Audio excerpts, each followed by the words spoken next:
Yeah, thank you. It's good to be here, and I'll give you the update on what we've been up to at Laverton, about 300 kilometres north of Kalgoorlie. Sorry.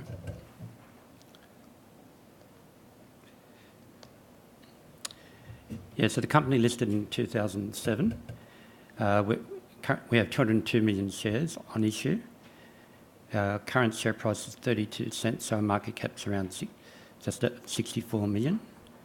Current cash is 5.4. We raised $3.1 million only this week at 28 cents. Very strong support from our major shareholders. Some of those are based in Singapore, some are based in Melbourne. But at the end of the day, they've been very solid, high net worth investors involved with the company.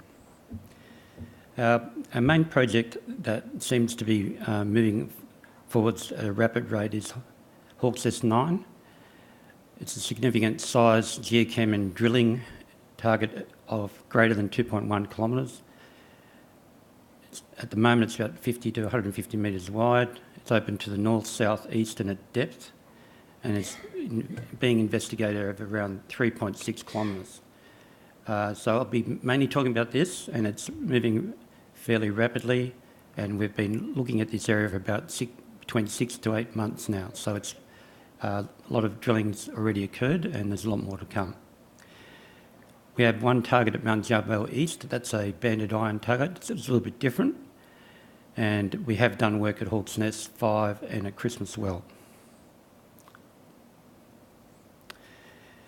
Most of you are aware of this, but Leonora-Laverton region has some very large mines, and you can see in the bottom paragraph some of them are over 7 million ounces, and one of those is 10 million ounces. So we're in elephant country, and we're thinking there's a chance that we might be able to do the same. You all know about the gold price, very healthy price, and suitable for a number of deposits that are being mined at the moment. As you are probably aware, some of these are only lower grade, but people are making money. So that's why we're here. Okay, so we've been extremely active, and this gives you a summary on what we've been doing in the various project areas. You can see the Hawks Nest project is dominated by large drilling programs. 13,000 metres of RC drilling completed to date, and quite a bit more to come. So that's the main area, but we do have other projects as well. This is an aeromagnetic map. It's what I use to try to find areas to target. There's a number of ways of doing that. The main deposits shown here are Wallaby down the southern end, 7 million ounces. Jupiter 1.3, Mount Morgan 7 million ounces, and Granny Smith, which was 2 million ounces. Currently, Goldfields mine at Wallaby and truck to Granny Smith where they process, and Dacian underground mine at Mount Morgans, and they truck to Jupiter where they blend the material from the Jupiter operation, and it's processed here. The area that we're talking about is Hawks S9. Note it's only 10 kilometres away from the Jupiter operation and probably about 15 or so to Granny Smith. So we're in a good position if we ever discover anything to potentially toll treat. But at the end of the day, we're not exactly sure how it's going to end up. But what we did in our work in this area over a two-year period, we've been mainly looking at areas to the north at Hawks Nest 5, 6 and 4 and 3 in that area, but now we're working down here at Hawks Nest 9. Okay, so this gives you a bit of an idea on what some of these bigger ore deposits look like, and often they're big intrusions, and these intrusions, some of them come to surface. Some of them are involved with magnetic rocks as well. Most of them do have this unusual horizontal lode that we see throughout this deposit. So all these lodes, sometimes called shear zones, and they're the ones that seem to be bulking up the ore. So Wallaby, the 7 million ounce deposit, has that. So does the Jupiter mine, owned by Dacian. In this case, the intrusion, which is a cyanide, actually comes to surface. But these shear zones are cross-cutting and often contained in the ore body. The biggest one of the lot is called Sunrise Dam, 10 million ounce deposit, which is very, very large by world standards. And note that it has this near horizontal shear zone geometry cutting across. The intrusions themselves don't come to surface here yet. They do intrude into a mafic volcanic pile near the top. So we see a commonality between those larger deposits. Given our proximity to these, we might expect something similar. Okay, so the history of the work, like I mentioned, we started at these areas to the north, Hawksnest 6, 5, 4 and 3. And from that work, we understood, we started to understand a bit about the structure. And a lot of the mineralisation was aligned along these northwest structures. You can see mineralisation here and here along these structures. So we did some very detailed ground magnetic work, and the combination of the geochemistry and the ground magnetics allowed us to follow these trends to the southeast, and that's where we discovered the Hawksnest 9 area. Here we completed, and we are still completing, soil geochemical surveys, and the anomalous drilled material has an overlaying soil, enriched soils, which average between 0.2 and 0.8 of a gram.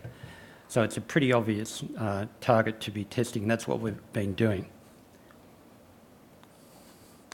And you can see, so far we've completed quite a few holes in the Hawksnest area, but Hawksnest 9 is now emerging as an area that we've completed quite a bit of drilling as well. So that's the one that's coming through. Now this gives you a summary of some of the intersections. Note, nearly all of them start near surface. Our average depth of hole is only between 40 and 50 metres, so we are only testing the top. The reason why we're doing this is we don't really know how big this system is. It's already 2.1 kilometres long. We did some more geochemistry to the south, and you can see that we're getting very anomalous soils to the south, and these blue dots are where we're intending to drill to follow that up. And similarly, we're doing geochemistry to north. So the idea is we define the surface, work out how wide it is and how much gold we're finding in the surface. And you can see this area, the area that we're drilling, we are drilling on the western side here as well, and that will define the surface mineralisation, where there are a lot of historical workings as well. So the current program, which is 96 holes for 3,350 metres, will be testing the surface material, which is mineralised, plus the down dip material, which is down here and down here.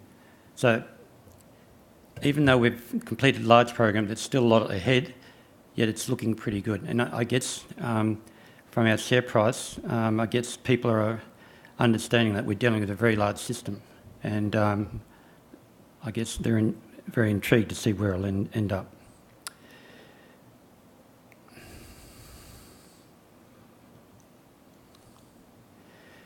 Geology-wise, it's mainly a mafic unit, which has a cross-cutting sheared porphyry, and that's where most of the gold is.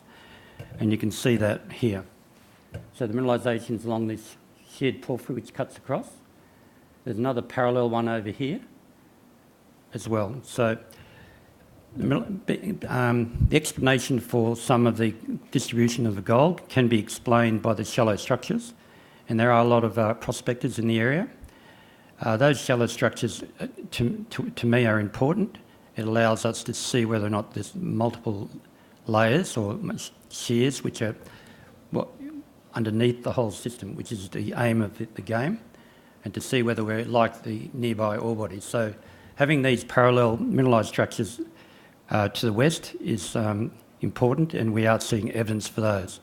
We will be testing for those after this program of 3,300 metres, and we expect to be putting down at least 20 holes down to 150 metres depth.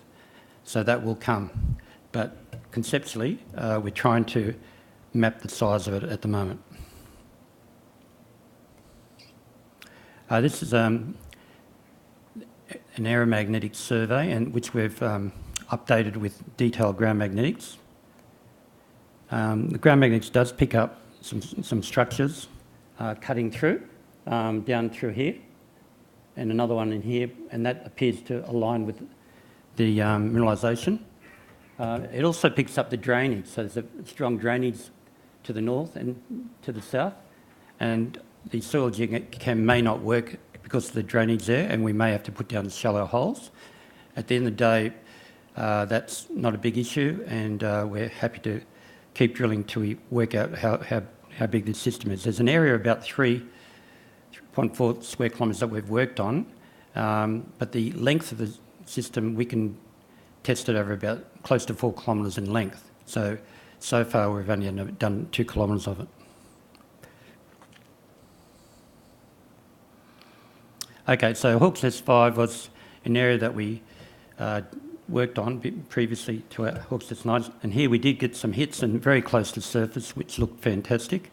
The best was 7 metres at 4.5 grams from 5, but unfortunately we couldn't get the continuity. So, like most things, you know, this one looked pretty good, but we just couldn't join up all the different mineralised areas. So there's about 150 metres here where we couldn't join them up to the east. So we'll come back to this one later, but we've got plenty to go on with at Hawke's S9.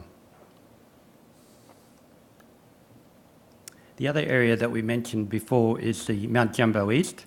This is a banded iron style target, so it's different to the intrusive style. Here we have one emerging prospect, and that prospect we've done a bit of drilling. And you can see on the southern end here there's a number of mineralised holes, and a lot of those are quite shallow, close to surface.